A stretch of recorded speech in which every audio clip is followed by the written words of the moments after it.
할 수 있을까? 따발총? 뭐 그런 것도 있고요. 뭐 편집점을 잡기 어렵다. 뭐 이런 걸로 해석하셔도 좋습니다. 중간중간에 제가 좀 뜸을 드리겠습니다. 자, 일단 저 소개는 여기까지 하고요. 네, 오늘 인천에서 이 몹시 바쁜 세 분과 함께 나눌 이야기는 VCR을 보고 이야기하도록 하겠습니다. 부평 미군기지 토양 오염 정화 작업이 본격적으로 시작될 전망입니다. 한국환경공단이 최근 부평 미군기지에 대한 오염 정화 용역 입찰을 공고했는데요. 정부가 11일 국방부 청사에서 부평 미군기지를 포함한 4개 미군기지의 반환을 발표했습니다.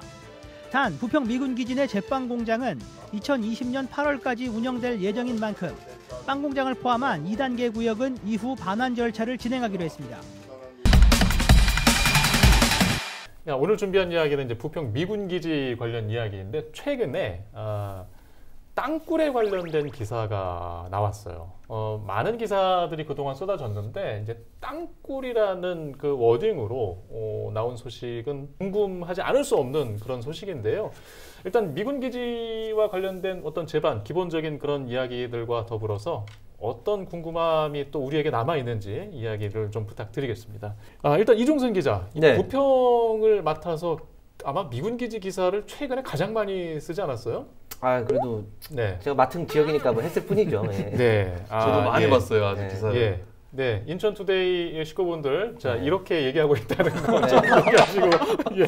일단. 아니, 회사에 좀 잘 다니고 있는 사람한테 이렇게 힘들게 하세요. 말을 잘못한 것 같습니다. 네. 자, 부평 미군기지 어떤 곳입니까? 네. 부평 미군기지는 원래는 이제 1939년에 일제 군수 공장이죠. 조병창으로 조성됐던 곳인데 이제 해방 네. 이후에 이제 미군이 접수해가지고 네. 미군 부대로 활용됐던 곳입니다. 그래서 이제 지난해 12월에 반환 조치가 내려졌는데 네. 이제 80년 만이잖아요. 네. 80년 만에 이제 이게 반환됐기 때문에 시민들이 좀 기대가 큰 편이고 이제 앞으로 어떻게 조성될 것인가가 이렇게 중요한 뭐 이렇게 의제로 남아 있죠. 지금 어떤 것들을 뭐 뉴스를 통해서 또 아니면 시민들이 관심을 갖고 있는 거죠?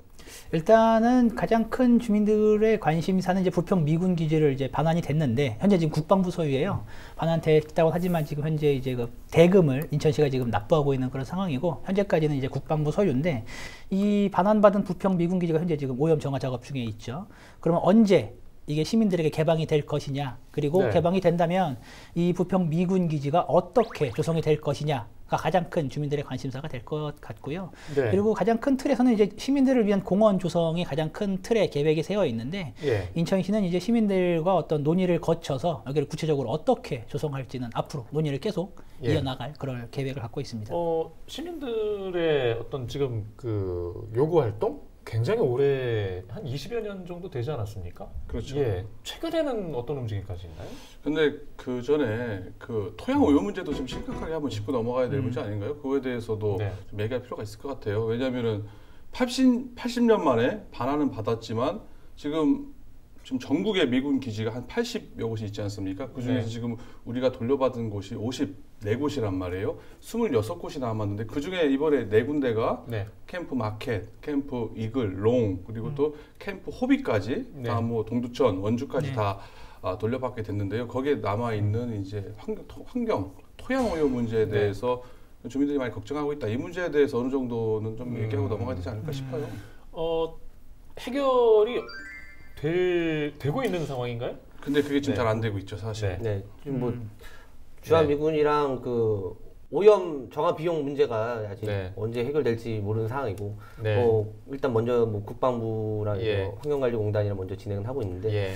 네. 근데 오염 정화 비용 문제는 소파 규정상 지금까지 그 한 차례도 미군이 부담을 한 적이 없어요. 전부 다 이제 그러니까요. 네. 정부가 부담을 했던 사안이고 이 부분은 뭐 그냥 간다라고, 그러니까 좀 안타깝지만 네. 물론 싸움을 계속해서 시민사회가 이어가고는 있지만 이 부분은 좀 어렵지 않나, 일단 저희 개인적인 생각은 그렇게 들고, 말씀하셨던 것처럼 이제 오염 정화가 그럼 제대로 되고 있느냐, 뭐 다이옥신 오염부터 해갖고 이제 부평 미군 기지의 오염 상황은 굉장히 심각한 것으로 이미 조사가 됐고 정화 작업 중에 있죠. 지금 이제 열탈착이라고 해서 열을 가해서 이제 오염 네. 정화를 하는 그런 작업 중에 있는데, 이거를 이제 일단 환경단체도 굉장히 큰 이제 어떤 우려를 나타내면서 네. 과연 제대로 오염 정화를 할 수 있을 것이냐라고 지켜보고 있는 부분인데, 일단 파일럿 테스트에서는 환경단체도 뭐 이해할 수 있을 만큼의 어떤 수치가 나왔기 때문에 일단 지금 진행 상황 중에 있기는 있어요. 네. 근데 과연 제대로 정화가 됐느냐, 이 문제는 약간 좀 지켜봐야 할 그럴 어떤 안건으로 지금 남아있는 그런 상황이죠. 저도 이 기자님이랑 네. 비슷하긴 해요. 기본적으로 80여 곳을 미군 기지 중에서 반환받은 곳이 단 한 차례도 지금 받은 적은 네. 없다. 이건 팩트거든요.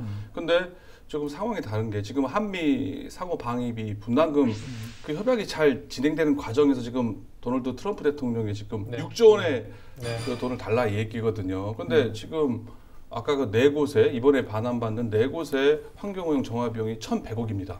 예. 그 중에서 713억이 우리 부평 캠프마켓이에요. 네. 6조 원 중에서 1,100억, 더 나가서 한 700억 정도에도 지금 눈 하나 까딱 안 하고 아까 말한 그 협정에서 지금까지 준 적이 없으니까 못 주겠다? 조금 아니라는 거죠. 이거에 대해서 한미 상호 방위 분담금 협약 때 어느 정도 이걸 네. 계속 얘기를 하고 있지만 좀 강하게 어필할 수 있지 않을까. 논의 테이블에 네. 올려야 된다. 계속 네. 항상 그 얘기를 하고 있는데 또 하나 변수가 있습니다. 아니, 뭐냐면은 이제 올 12월 달이면 미국 대선이지 않겠습니까? 국익을 예. 위해서 어느 정도 좀 전략적으로 좀 가져가야지 않나. 예. 너무 빠른가요? 아니 왜 저를 보고 이렇게 로널드 아이고, 트럼프 대통령한테 얘기하다가 왜 저를 보고 얘기를 하십니까? 아니 뭐 공감 좀 해달라는 뜻인데 뭐 일단 뭐 부평 미군 기지 얘기하다가 지금 미국 정치권까지 갔는데요. 다시 돌아와서 미군 기지 이전 부지를 돌려받는 일들이 최근에 가장 중요한 이야기였고, 그 과정에서 환경 오염 문제가 해결되지 않았고 부지 활용 문제도 네. 또 요구가 많이 있어 왔지 않습니까? 지금 만일에 이런 문제들을 다 해결해 간다는 전제 하에서, 그러니까 땅 부지도 돌려받고 환경 문제도 해결하고, 그러면 이 땅은 어떻게 활용을 해야 한다는 이야기가 지금까지 나와 있는 상황일까요? 일단 그 토양 그 오염 정화를 아예 뭐 떼놓고 볼 수는 없는 게, 왜냐면은 저희가 캠프마켓이 1, 2단계로 구성돼 있잖아요. 근데 이제 네. 뭐 1단계 또 이제 A, B, C 구역이 있는데, 뭐 A 구역이 이제 뭐 2022년까지 예. 뭐 DRMO 구역이라고 하죠. 거기 이제 군수품 재활용 창고 그 부분인데, 거기서는 이제 지금 한창 작년부터 토양 오염 정화를 진행해 왔어요. 그래서 2022년까지 토양 오염 정화를 한다고 했으니까. 네. 근데 그러면 이제 제일 작년에 반환을 한다고 했을 때 기대가 제일 컸던 곳이 이제 B 구역은 제일 빨리 받을 수 있겠구나. 야구장이 있는 부지거든요. 예. 근데 이제 이것도 좀 어느 정도 일부 토양 오염 좀 발견된 거예요. A 구역보다는 네. 좀 적지만. 그래서 원래는 이제 빠르면은 올해 초에 개방한다고 했었는데 여기도 이제 2022년은 돼야 B 구역 전면 개방이 될 것 같고 뭐 올해까지 뭐 야구장만 개방되지 않을까 싶어요. 그래서 이제 그 이후에 또 이제 어떻게 조성되느냐 이것도 좀 중요하겠죠. 일단 조성 얘기를 하면 예. 가장 큰 게 지금 이제 80년 동안 이제 어떻게 보면 부평이었지만 부평이 아니었던 지역. 그러니까 주민들이 살고는 있지만 이용할 수 없는 어떤 이런 볼드모트 같은 부를 수 없는 이런 어떤 땅이었단 말이죠. 그렇기 때문에 주민들이 가장 강하게 바라는 건 지금이라도 시민들을 위한 공간으로 만들어 달라. 이거에 대한 기조는 무조건 명백하게 깔고 들어가는 거예요. 때문에 공원 조성이 제일 아젠다로 지금 서 있는 부분인데 공원으로 조성될 것 같고 뭐 어떤 뭐 개발 이익금을 찾네 뭐 이런 뭐 이야기도 많이 있었어요. 하지만 그거에 대해서는 단호하게 지금 선을 긋고 있는 상황이기 때문에 시민들 편의 시설로 그게 구성이 될 것으로 예상이 되고 있습니다. 저는 그게 좀 의아스러워요. 왜 그게 사무공간이었기 때문에 B구역은 오염도가 좀 적을 거라고 예상을 원래 당초에 했었잖아요. 근데 왜 이렇게 10만 제곱미터에서 거의 17,000제곱미터면은 거의 한 전체 17% 정도가 넘는 건데 원래는 이렇게까지 오염될 줄은 몰랐었잖아요. 알았나요? 그죠. 그래서 그건 뭐 저도 앞으로 취재를 해보겠습니다. 아니 근데 딴 데 더 문제일 것 같아요. 왜냐하면 다른 지역에서도 지금 2단계 구역도 보면은 사무공간으로 주로 돼 있기 때문에 거기 오염도가 적을 것이다 라고 예상을 하고 있거든요. 빵 공장 있는 빵 공장이 이제 지금 나갔잖아요. 빵 공장. 아니, 아직 남아 있어요. 나갔다고 기사에 나왔던데요? 나갔다고 들었는데. 제가 어제까지 확인을 했을 때 아직 빵 공장이 남아 있는 것으로 확인했거든요. 그러니까 아직 운영 중에 있고 지금 현재 반환이 되지 않은 유일한 곳이 빵 공장 부지입니다. 그럼 당초 계획대로 올 한 8월경까지 빵 공장 가동을 중지하고 올해 8월경에 이제 2단계를 이제 이전받는 되는 거 아니에요? 맞습니다. 그때 거기도 좀 쉽게 봤잖아요, 사실. 왜냐하면은 반환 받고 나서 이제 좀 더 환경오염 조사를 해야 되겠지만은 그쪽에 있는 2단계 빵 공장을 제외한 부분도 환경 오염이 돼 있을 수 있지 않을까.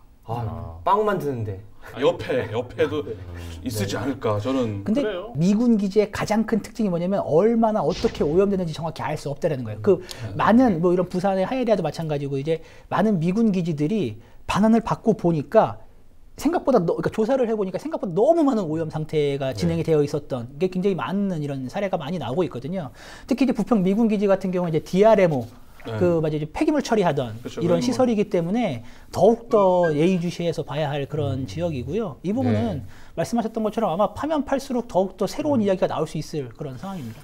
이재필 기자가 왜 오디오에 빈틈이 없는지 제가 좀 확실히 알 것 같습니다. 배워야 될 것 같아요. 아니 지금 몇 번째 출연하는 건데 인제서 하시는 거예요? 아니 지금 몇 번 출연했어요? 한 4번? 데스크예요.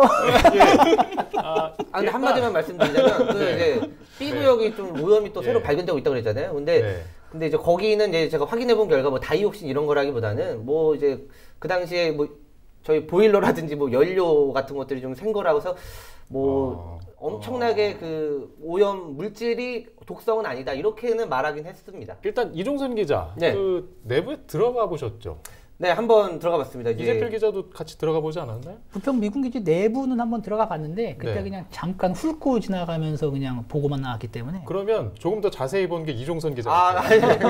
저는요 이제 지난해에 시에서 이제 시민들을 대상으로 모집해서 들어가는 행사를 한 적이 있어요. 그래서 이제 기자단을만을 데리고 들어가 취재한 건 아니고 저도 이제 거기 시민 일부로서 참여해 본 건데. 잠입한 겁니까? 아니 잠입이 아니라 공식 행사에 참여해 공식 시민을 초청해야 되잖아요. 지금 어떻게 잠입으로 들릴 수가 있지? 아예 적극적으로. 그래서 들어가 봤는데 일단은 이제 제가 개인적으로 그 당시까지는 아쉬웠던 거는 이제 저도 이제 뭐 되게 의미 있고 역사적인 그리고 아픔이 담긴 땅이라는 건 알고 있었지만 이제 잘 모르고 들어가 보긴 했어요. 근데 이제 들어간 다음에도 관심이 생겨서 그 이후에 취재를 많이 해봤고 들어가서 이제 유독 좀 그 상징적으로 기억나는 것들이나 모습들 혹시 좀 이 자리에서 좀 얘기 좀 해주시죠. 건물들 같은 걸 보면 뭐 일제 근대 건축물들이 가끔 이렇게 눈에 보입니다. 그래서 그것들 좀 좀 특이하다, 뭐 이쁘다 이런 생각 든 것들이 있었고 그리고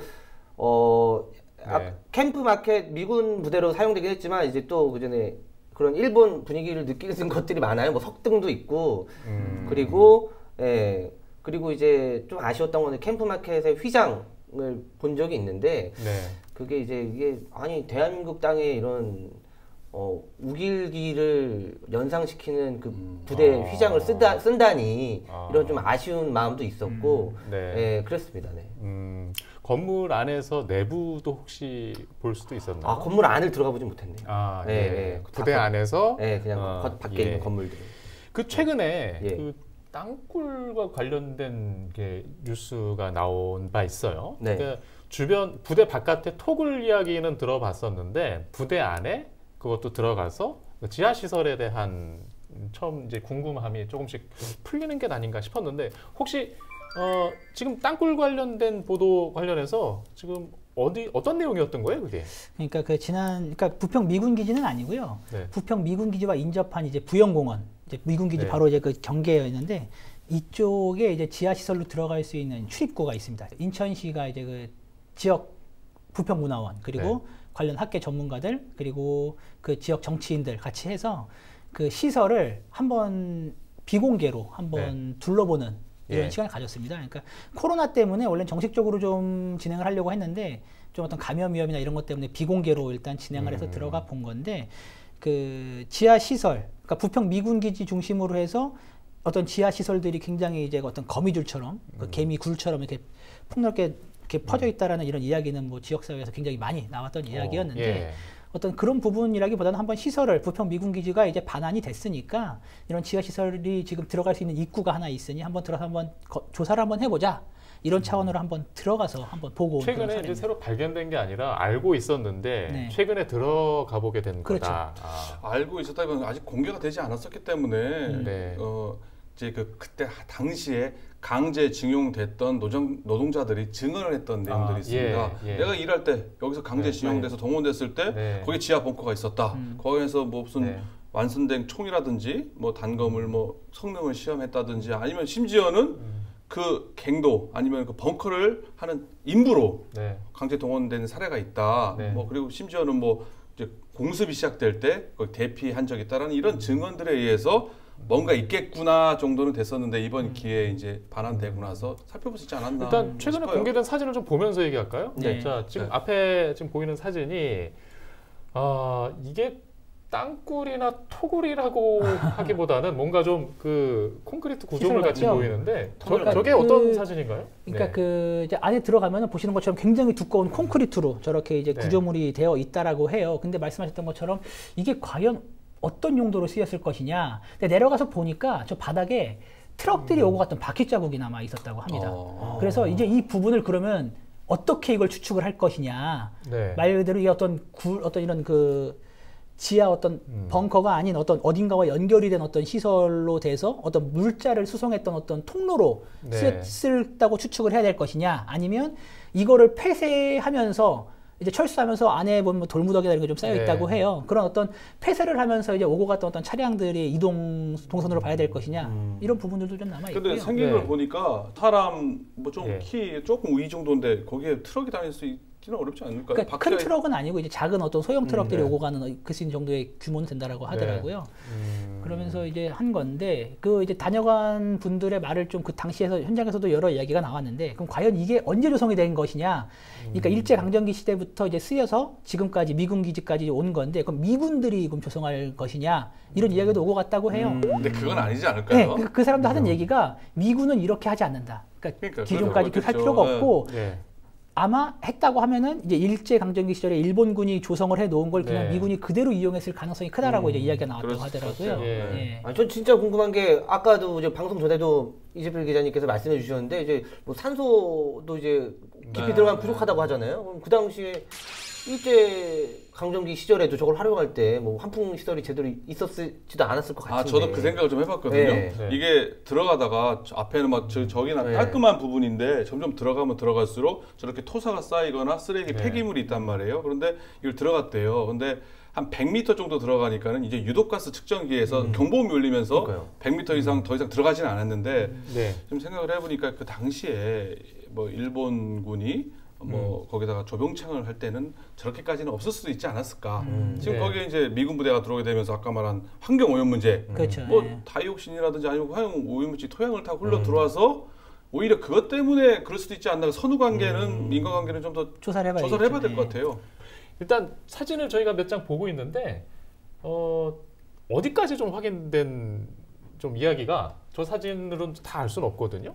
뭐 길이라든가 깊이라든가 방향이라든가. 그러니까 지금까지 나와 있는 건 말씀드렸던 것처럼 내려가서 조사를 했고 지금까지 저희가 말씀드렸던 이 부분까지가 지금 확인된 내용이고 금방 그러니까 그 이후의 상황들은 본격적으로 이제 조사를 진행을 하면 이게 과연 그럼 어떤 용도로 쓰였는지 그리고 이게 어디까지 연결이 되어 있는지 시설이 그리고 뭐 그러니까 이런 전반적인 것들에 대한 조사가 아직까지 지금 진행이 되지 않은 상황이에요. 그러니까 그 부분을 확인을 해야 됩니다. 일단 부평 미군기지 바깥에서 접근하는 그 루트입니다. 불 형태였고 미군기지로 연결이 일단 돼 있는 것 같고 어디까지 뻗어 있을까요? 혹시 뭐 들어본 이야기들 있으세요? 뭐 한간에는 뭐 인천항까지 연결하려고 했다는 시도가 인천항이요? 예. 네. 그래가지고 왜냐하면은 이 조병창이 부평에 만들어진 이유가 이제 대륙 전쟁을 일으키면서 병참 기지화를 하지 않았었습니까? 그때 조병창을 2개를 만들었어요. 남한에는 이제 여기에 인천 부평 그리고 평양에다가 제조소를 2개를 만들었는데 한강 이남에서는 지금 유일한 데가 바로 지금 인천이라고 할 수가 있는 조병창이라고 할 수가 있는데요. 인천 조병창 같은 경우가 이제 특징이 있습니다. 왜냐하면은 일단 경인선이 있고요. 그렇죠. 또 인천 항만이 있기 때문에 이제 군수물자를 수송하기가 참 편리하다. 또 하나가 이제 부평 평화가 있는 여기가 분지 지역입니다. 왜 분지가 중요하냐면은 이게 이제 아시아 태평양 전쟁이 만기가 되면서 일본이 이제 코너에 몰리게 되니까 이제 아무래도 이제 연합군, 미군의 공습을 피해야 되는 문제가 이제 닥치는 거예요. 그러니까 완전히 뻥 뚫려 있는 데다가 일단 하긴 했는데 점점 더 심해지고 공습이 오니까는 이걸 땅 파기 시작한 거죠. 그래가지고 밑에서 이제 무기를 제조할 수도 있고 아니면 뭐 심지어는 뭐 잘 모르지만 밑에를 통해서 운송을 하려고 했을지도 모르고 아니면은 그러다가 뭐 맹하고 공습경보 올리면은 또 다 대피해야 되잖아요. 방공호의 개념도 있을 수도 있고 그런 게 있지 않을까. 그 말씀하셨던 게 되게 신빙성 있게 지금 학계에서도 지금 보고 있는 내용인데, 그러니까 과거에 부평 미군 기지가 그러니까 이제 그러니까 조병창이 그 지금 현재 삼보급단까지 연결이 돼갖고 이제 조성이 되어 있었거든요. 근데 삼보급단에도 그 들리는 바에 의하면 이런 어떤 지하시설로 들어간 어떤 이런 그 보인다고 해요. 출입구들이 보인다고 하고 미군 기지에서도 지금 이런 상황들이 보이고 있고 가장 중요한 건 삼보급단 바로 옆에 한봉산이라고 있는데 여기 현재까지 이제 24개가 확인이 됐는데 일본군이 한국인 강제징용자들을 동원을 해서 톡을 지하호를 판 거는 저희도 여러 번 보도를 해드렸잖아요. 그러니까 이런 거를 종합을 했을 때 이 한봉산에 있는 그 지하호와 삼보급단 그리고 이제 부평 미군 기지를 잇는 어떤 지하 시설을 만들려고 했던 거 아니냐라는 이런 어떤 학계의 어떤 보고들이 나오고 있고 조만간 관련된 학계의 어떤 논문이 발표된다는 이런 이야기도 들리고 있습니다. 전쟁 물자 기지를 운송하는 통로였을 수도 있고 방공호였을 수도 있고 그 거리는 뭐 무려 항만까지도 얘기가 나온 바 있고. 근데 그건 좀 힘들 것 같아요. 천안까지 어떻게 땅굴을 아무리 판다 해도 거기까지 파서 그럼 좀 약간 무식한 생각 아니에요? 그거는? 근데 이게 저는 조금 이건 뭐 어떻게 들릴지 모르겠지만 그 바로 옆에 지금 이제 인천 가족공원 쪽에 은광이 있었잖아요. 90년대쯤에 여기가 한번 이렇게 집안이 붕괴되면서 이제 유해들이 막 쓸려 내려갔던 이런 사고들이 있었거든요. 근데 그때 한번 인천시도 막 조사를 해보니까 이 은광부터 해가지고 연결되어 있는 데가 간석 사거리까지 나가 있었다고 보고가 되고 있거든요. 그럼 부평 미군기지 바로 옆이 은광이에요. 근데 여기까지 어떻게 그러니까 지금 상상의 나래를 하나 펼쳐보면 픽션을 한번 써보면 부평 미군기지 바로 옆에 은광이 있고 연결을 한번 시켜본다. 그럼 여기 간석 사거리까지 연결이 돼 있다. 조금만 더 나가면은 인천 앞바다거든요. 간석 사거리면. 아 예전에 뭐 간척 이제 그렇죠. 간척되기 지금 이제 매립을 하기 전까지로 따져 본다라고 하면 그럼 그게 과연 진짜 그게 아예 신빙성이 없는 얘기일까? 그러니까 소설을 한번 더 해보자면 가능성이 있지 않을까? 저는 이렇게 한번 봐요. 여기서부터는 뭔가 좀 증언을 더 수집을 좀 해볼 필요도 있는데 굉장히 일리 있는 얘기로 들립니다. 매립하기 전으로 생각하면 상당히 그럼요. 인천 지금 거의 한 절반이 지금 매립된 상태인 거라고 보면 그렇죠. 최근 들었던 얘기 중에 가장 설득력이 인천 앞바다까지도 연결하는 게 충분히 가능하지 않을까? 저는 봐요. 일단 땅굴, 그 지하 통로가 그런 정도의 기능일 가능성도 있다. 뭐 좀 이 외에 또 나온 얘기가 있나요? 혹시? 이종성 기자? 땅굴 관련해서는 제가 좀 더 앞으로 많이 아까 무슨 얘기를 더 했는데 지금 이 자리에서 얘기가 용산까지도 연결됐다라는 이런 이야기도 있었다는. 그거는 함부로 말하면 이제 시청자들이 오해하실까봐. 알겠습니다. 하여튼 썰이니까요, 썰. 워낙에 많은 이야기들이 나온 상황이라서 궁금증을 좀 한두 끝도 없이 더하게 하는 것 같습니다. 근데 이제 들어보니까 작년에가 정선에 있는 화암동굴이라고 있습니다. 거기에 금광이거든요. 거기다 일제시대 때 우리 조선인 노동자들을 강제 징용을 시켜가지고 그래서 금광을 막 했던 데인데 거기 가봤더니 어마어마해요. 그 길이와 그 규모가. 생각해보니까 이제 아까 말한 천연 자원을 캐기 위해서 그 게다가 아까 말한 군수물자를 안전하게 연합군의 공습을 피하면서 공급하기 위해서 뭐 좀 얘기 들어보니까 인천까지 한번 가볼 수 있지 않겠나라는 생각이 또 그런듯. 근데 시청자분들이 오해하실 수 있으니까 말씀을 드리면 픽션입니다. 지금 한번 썰을 한번 풀어본 거예요. 밑에 자막 들어가겠죠. 아니, 어쨌든 지금 그 소장님은 지금 이랬다 저랬다를 지금 얘기하고 계시는데 아까 비교해서 보시면 이제 너무나 차이가 납니다. 이 미군 기지와 관련해서 이제 남은 숙제들 있잖아요. 지금 우리가 관심 가져야 될 것들 어떤 것들이 좀 있을까요? 뭐 앞에 일부도 있었지만 이야기를 통해서 남은 이야기들 또 어떤 게 관심을 가져야 됩니까?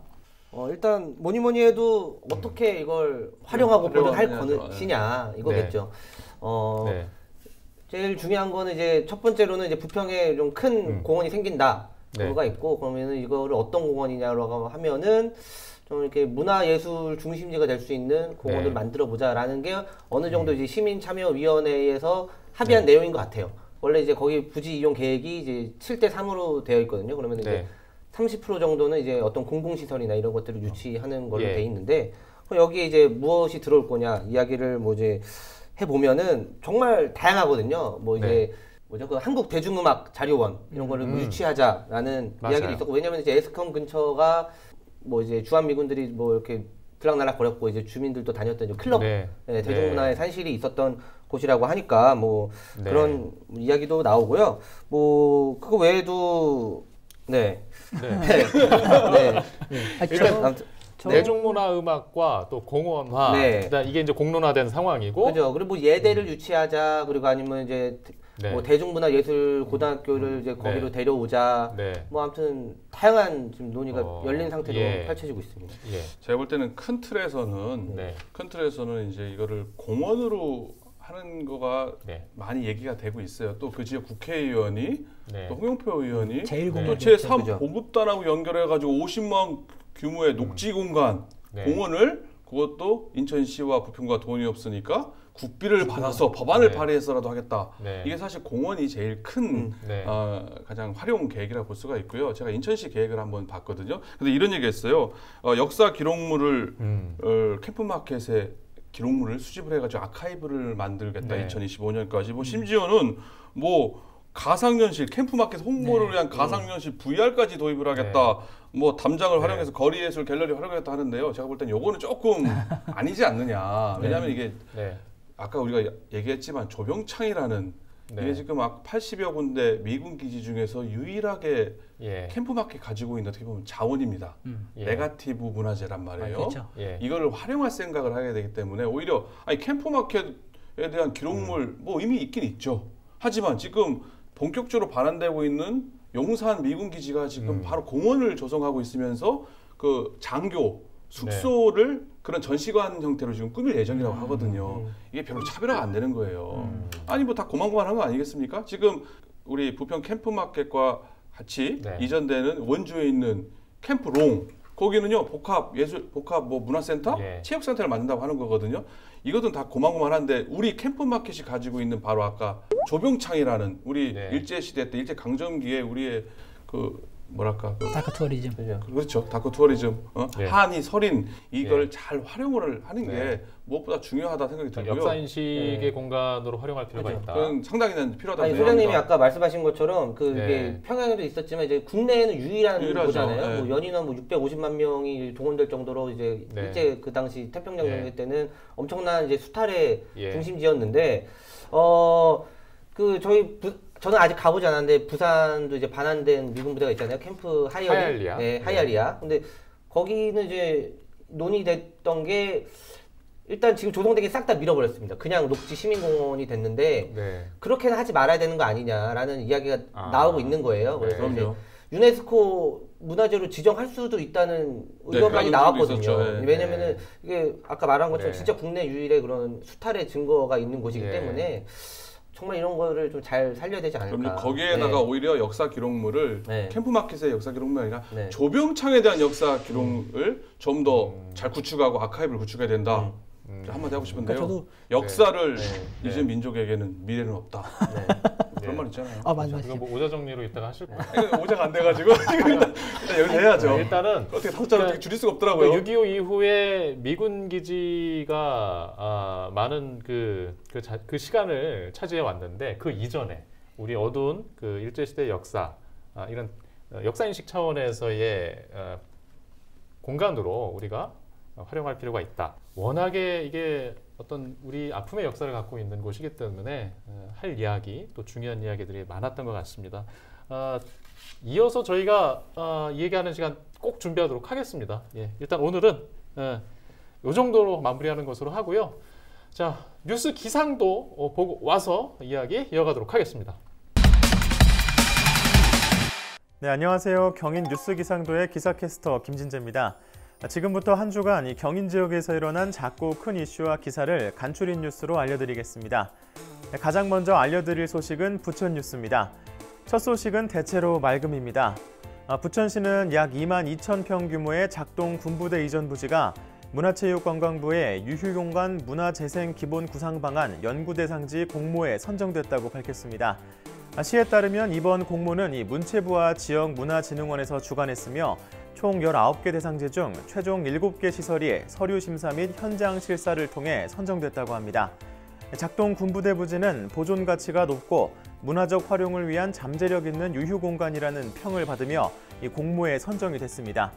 시는 이번 공모를 통해 국가사업과 연계하여 개발 방안을 모색하고 시민이 활용할 수 있는 알찬 공간으로 조성할 계획이라고 합니다. 또한 작동 군부대 이전 부지의 지역적 가치와 문화재생 사업의 활용 가능성을 높이고 효율적인 개발을 위한 방향성을 도출해 줄 것으로 기대를 받고 있습니다.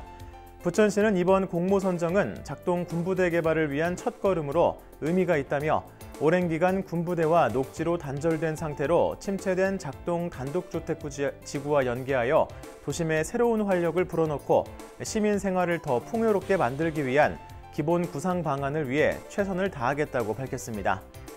두 번째 소식은 인천 뉴스입니다. 인천 소식은 강풍을 동반한 폭우가 예상됩니다. 인천 부평 미군기지 캠프마켓 인근 지역인 인천 부평구 산곡동 일대 지하수에서 발암물질로 지정된 트리클로로에틸렌 TC가 재차 검출됐습니다. 부평구는 지난 3월 조사한 산곡동 한신 2차 아파트 정문 일대 지하수에서 TC가 검출됐다는 조사 결과를 환경부로부터 받았다고 밝혔습니다. 검출된 TC의 양은 리터당 0.045mg으로 기준치인 리터당 0.03mg의 1.5배 넘는 수치로 국제암연구기관이 분류한 그룹 1 발암물질로 금속이나 섬유, 필름, 화학용기 등을 세정하는 데 쓰인다는데요. 흡입하면 현기증, 구역질 등의 중독 증상을 일으키고 말초신경이나 중추신경에 영향을 끼친다고 합니다. TC가 검출된 지점은 부평 미군기지 오염지역 인근으로 기지에서 나오는 지하수가 통과하는 곳으로 환경부는 산곡동 한신 2차 아파트 인근에서 이 TC가 지속적으로 검출되자 지난해 10월부터 오염 확산 방지에 정화시설을 설치해 운영 중입니다. 한국환경공단 관계자는 캠프마켓 토양 정화 작업이 끝난 이후에도 정기적으로 인근 지하수 수질 조사를 진행해 최소 6개월 이상 오염물질이 검출되지 않으면 정화 작업을 마무리할 것이라고 합니다. 마지막 소식은 김포뉴스입니다. 김포뉴스는 맑음입니다. 김포시는 식품 관련 영업 등 폐업 신고를 할 때 시청이나 세무서 중 한 곳에만 방문해도 처리가 가능한 폐업 신고 원스톱 서비스의 운영을 시작했습니다. 기존의 폐업 신고를 위해서는 민원인이 시청과 세무서를 각각 방문해서 인허가와 사업자 등록, 폐업 신고를 개별로 진행해야 하는 번거로움이 있었는데요. 폐업 신고 원스톱 서비스가 가능한 업종은 식품 관련 영업, 공중위생 영업, 건강기능식품 판매업, 통신 판매업, 담배 소매업 등 모두 54개 업종이며 인허가 등록증과 사업자 등록증, 신분증을 지참해 시청 또는 세무서 한 곳만 방문해서요. 통합 폐업 신고서를 제출하면 된다니 해당 사업자분들은 참고하시길 바라겠습니다. 아직도 우리 지역에서는 코로나19로 어려움을 겪는 분들이 많지만 모두 함께 힘을 내 지금의 어려움을 잘 극복해 나갈 수 있길 바랍니다. 지금까지 기사캐스터 김진재였습니다. 고맙습니다. 기다렸던 순서죠. 이름하여 오자 정리 코너 시간입니다. 아까 뭔가 내용을 좀 예고해 주셨던 것 같은데 어떻게 정리하시는지 되게 궁금하기도 하고요. 기대가 정리했는지 이도영 소장님께서 먼저 정리해 주시죠. 자, 오자 정리는 저는 기르자 국력으로 하겠습니다. 트럼프한테 얘기하는 겁니까? 아니면 뭐 트럼프한테 얘기할 수도 있겠네요. 그렇게 할 수 있는데 지금 오늘 얘기가 이번 방송을 준비하면서 뭐 미쓰비시 줄 사태뿐만 문제 아니라 조병창 문제, 그리고 주한미군 문제, 이게 우리 힘없던 우리 근현대사의 아픈 역사 아니겠습니까? 이게 다 일제강점기에 우리 국력을 빼앗겼던 이런 것들이 좀 안타깝게 느껴지더라고요. 그래서 앞으로 이런 일 없었으면 하는 바람에서 기르자 국력. 강력합니다. 지금껏 오자 정리 해주신 것 중에 가장 강력했습니다. 저도 비슷한 그러면 컨셉으로 가겠습니다. 저는 배우자 역사. 아니 오늘 뭐 그런 식으로 배치받기 하면 어떻게 해요? 괜히 고민해가지고 이렇게 한 건데. 공교롭게 어떻게 비슷해졌어요. 참 이게 아쉽네요. 아니 오늘 뭐라고 해서 놀라가지고 못 들었는데 배우자 역사. 저희 영화 더킹에 이제 정우성 한마디 하시죠. 배워야지 역사를. 지금까지 그 어감을 보면은 무슨 그 반공 그 캐치프레이즈 뭐 이런 응변대회 같은. 일단 알겠습니다. 좀 이따가 한마디 오자 정리 해보세요. 아무 반공 아니고 뭐로 하나 좀 보게. 궁금해. 한번 해보라고. 그래. 아니 준비하세요. 우리 그 조병창하고 미군기지 얘기했는데 갑자기 반공이라고 모르겠습니다. 그래서 자, 기르자 국력, 배우자 역사. 자, 우리 인천 시인의 오자 정리는 저는 부평의 100년. 그러니까 지금 이제 80년 동안 지금 어떻게 보면 부평이 아니었던 땅이 돌아왔는데 이제 그러면은 부평의 100년을 이 부평 미군기지를 중심으로 해서 어떻게 구성을 할 것이냐에 따라서 부평 시민들의 삶의 질이 달라질 겁니다. 지금 굉장히 많은 고민과 어떤 이런 지혜를 모아야 되는 상황이고요. 100년을 같이 한번 준비해보는 그런 시간이 됐으면 합니다. 궁금한 게 부천의 100년이요. 반환받은 80년 플러스 해서 100년이 되는 거예요. 이번부터 100년이요? 이번부터 100년이죠. 이제. 앞으로의 100년을 이제 설계하자. 장기적 거시적 관점. 술 마실 것 같습니다. 괜찮은데요? 그 부평이죠? 부평의 100년. 네, 알겠습니다. 자, 오늘 기르자 국력, 배우자 역사, 부평의 100년. 잠깐. 아니, 그냥 넘어가시면 안 되죠. 아니, 우리 방공 모드라고 지금 비판했는데. 아니, 우리 MC께서 말하는 오자 정리. 방공이 아닌 뭔가 미래지향적이고 엄청난 통찰이 들어가 있는 우리 MC의 오자 정리는? 이거 진짜 당황스럽네. 쉬운 게 아니에요. 어렵다니까요. 우리 맨날 고민하는 거죠. 잠을 못 잤어요. 준비 안 되고 나오니까 기르자 국력. 저는 좀 다르게 얘기를 하겠어요. 자, 오늘 이야기를 듣다 보니까 당장 급한 것부터 해야 되니까 환경 오염 내자 나왔습니다. 수습이 안 돼. 수습이. 다시 할게요. 환경 해결. 이거 안 되네. 참. 한잔 남았습니다. 아니 빼요. 사자성어로 하시는 것 같아요. 사자성어 하신 거. 진행하시죠? 그냥 진행하겠습니다. 다음 주에 보시자고요. 알겠습니다. 자, 오늘 손가락 들고요. MC님 포함해서 하는 건가요? 아니, 안 했어. 아무도 안 하셨구나. 그래도 저도 투표권은 항상 해야죠. 그죠. 알겠습니다. 자, 오늘의 오자 정리는 하나, 둘, 셋. 감사합니다. 너무 시인 같은 좀 문구가 아니었나 싶습니다. 부평의 100년. 매번 저는 이렇게 연거푸 안 되네요. 나올 때마다. 요즘에 안 돼요. 요즘에 안티층이 형성돼가지고. 아니 저는 배우자 역사 공감이 갔어요. 감사합니다. 좀 굉장히 동시에 의미 있는 거였고 사실 이제 100년까지 나올 줄은 솔직히 몰랐어요. 아니 공감은 가는데 찍는 건 여기 찍어요? 그렇죠. 그러니까 100년까지는 예상을 못해서. 저도 여기 같은 회사니까. 저도 여기 찍었습니다. 이렇게 해도 되는. 저도 찍었어요? 알겠습니다. 감사합니다. 자, 일단 기르다 국력은 아닌 걸로 정리하고요. 자, 오늘 세 분의 말씀 아주 잘 들었고요. 얼마나 중요한 우리 지역의 역사이고 또 현재이고 미래가 아닌가 싶습니다. 자, 부평 미군기지 이 100년의 미래를 기약하면서 오늘 이야기는 여기서 마치도록 하겠습니다. 자, 경인 기자회견 여기까지입니다. 다음 주에 뵙겠습니다.